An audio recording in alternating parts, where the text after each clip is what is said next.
Yep, tell me when we're live. I will do, thank you.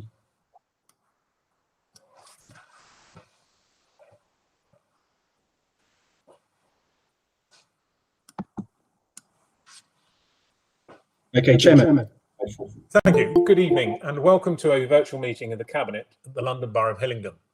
This meeting is also being broadcast simultaneously on the Council's YouTube channel, Hillingdon London. My name is Councillor Ian Edwards and I am the leader of the Council and Chairman of this meeting. Online housekeeping colleagues, please, before we start, could I please ask that you ensure your mobile phones are turned off or silent around you? And remind everybody to please keep their microphone muted when not speaking and only unmute when invited to speak. As Chairman, I will call on you at that appropriate time. In terms of the technical meeting control, if any Cabinet member leaves the virtual meeting partway through for a period of time, for example, because of a lost connection, I will continue the meeting unless we are not quorate, which is 3 councillors.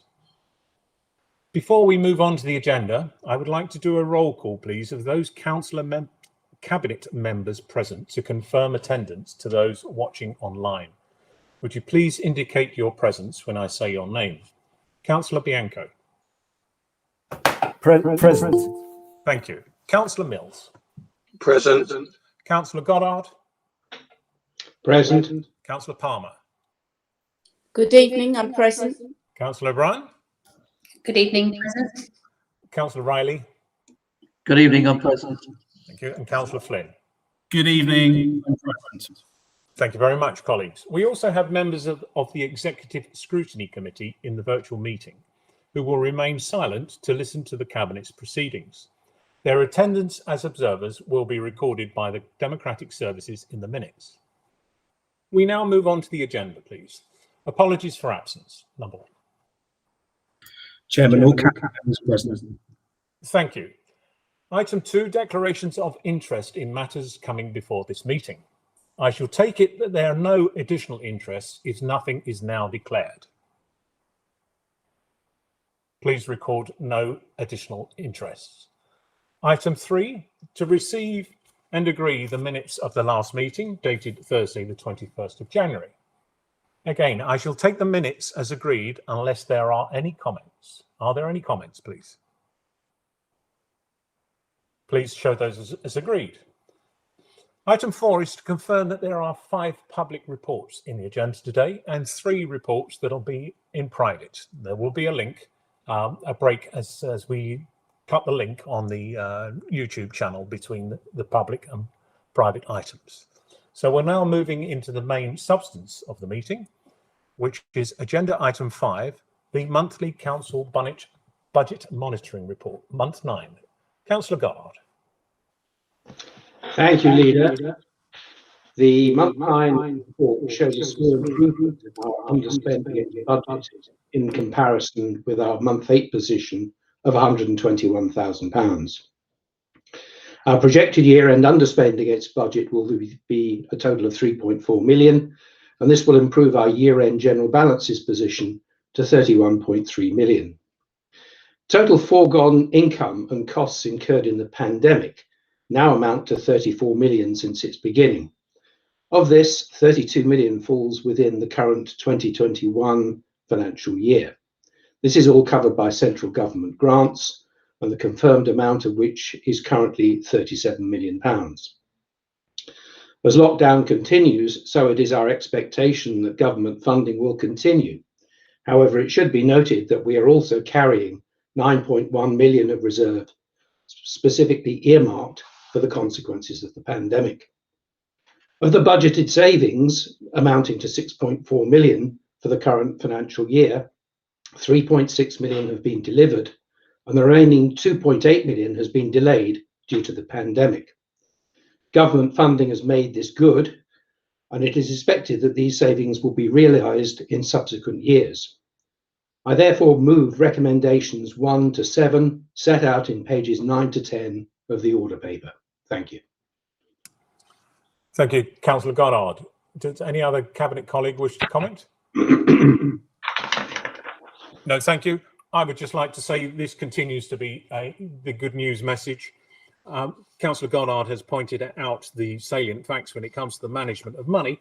I would just like to cast a little spotlight on recommendation 7, which is an award of a grant of £47,000 towards Hillingdon Food Bank, which is again an indicator of the extent to which Hillingdon Council is reaching out and supporting its residents during this time.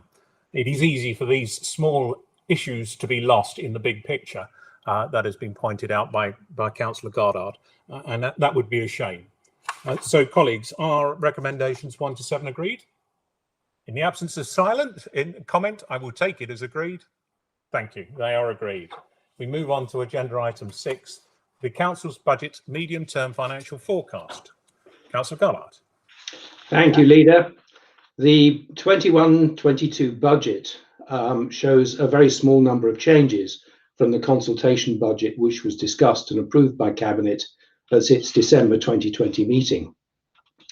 Insofar as 21-22 is concerned, a net improvement of funding of revenue grants amounting to £342,000 has been additionally recognised, while a small reduction of £19,000 has been taken account of in respect of capital financing grants. These adjustments arise as a result of greater clarity emerging from the local government settlement, which was finalised subsequent to the issue of the consultation budget. The net surplus arising has been retained as a contingency rather than releasing it to balances. May I therefore remind Cabinet that the key provisions of this budget are as follows: an increase of 1.8% in council tax, being 90% of the maximum permitted increase, together with the charging of the 3% social care precept, giving rise to a 4.8% increase in council tax before the imposition of the London mayoral precept, which adds another 1%. The retention of the reductions in council tax granted to over 65-year-old residents in prior years, but with these residents being asked to pay increases going forward in line with other residents. The retention of all frontline services with provisions to accommodate our population growth and inflation. A savings programme which will reduce costs by £8 million, and the use of general balances amounting to £2.4 million, thus yielding a balanced budget. A capital expenditure programme that will see us invest £73.5 million in our infrastructure. On our housing, on our housing revenue account, an increase in our rents of the consumer price index plus 1% as permitted, and a capital expenditure programme which will see us build 419 new homes by 2025-26. Leader, I therefore move recommendations 1 to 8 as set out in page 2 of agenda item 6 of the order paper. Thank you.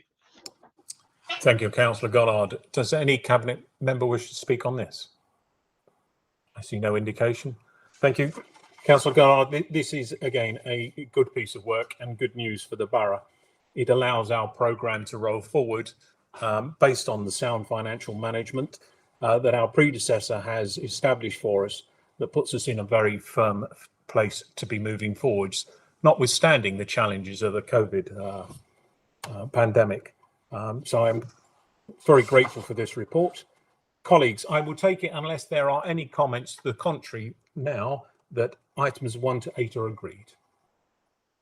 I see nodding heads, no comments. Mark, that item is agreed. Thank you very much. Agenda item 7, the schools budget. Councillor O'Brien. Thank you, Leader. I would like to propose agenda item 7, the schools budget, which has already been through an extensive consultation process with schools and the schools forum. And tonight, Cabinet are being asked to agree the final paper. As Cabinet will be aware, last year I highlighted a deficit budget that the council had no other option to accept. And I do so again this year with the deficit budget being set on the dedicated schools grant in the sum of £7.32 million. This is on the basis that the disapplication request will be rejected by the Department for Education. We still await a response to our application. However, we expect no change from last year in that the request will be rejected. The pressure on the dedicated schools grant budget is driven by the increasing expense of the high needs block. That is the main part of the DSG, which funds education for children with special educational needs. Hillingdon continues to be a high delegator, therefore very little is retained centrally, and with nearly all of the budget going to the schools. It is important to note that this deficit cannot be charged to the council's general fund, and the cumulative deficit will grow this year to a £32 million deficit. However, in the knowledge that this is that from the council's perspective, this isn't a satisfactory position. However, this is a national issue that has been highlighted to the government, and who will need to address this centrally at some point, and we continue to await an outcome.